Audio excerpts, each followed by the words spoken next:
Hey everyone, this is Mike from Altair here with the AA300 GPS drone from Altair. So I wanted to talk to you a little bit about it and show it to you flying. So the AA300 has GPS connectivity. So right now we're connected to the GPS satellites through the remote control and through the drone, and it's hovering in place there without me even having my hands on the controller. You can even pull it a little bit out of place and it's going to go right back to where it started. So that makes it really easy to pilot, really fun and safe, so you're not going to lose it, you're not going to crash, because the GPS, if you just let off the controls, it's going to hold it in place.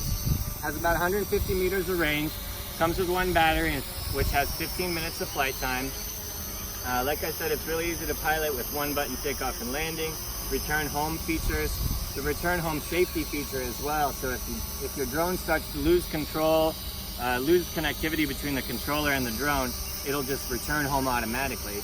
Also, if your battery in your drone starts to die and gets too low, it'll return home as well. So let's take a look at it in flight and show you the return home function. So we're out here on the baseball field and we're in way in right field. We're going to take it all the way into home plate and then we'll show you the return home feature. Alright, looks like we are roughly over home plate. When I push the return home button, it's going to go straight up in the air to avoid any obstacles on the way back. And then it's going to come back to where we're standing or to wherever the GPS was set. So if you set the GPS and then you walk a little distance off, the drone's going to come back to where you originally turned it on and connected it to the GPS.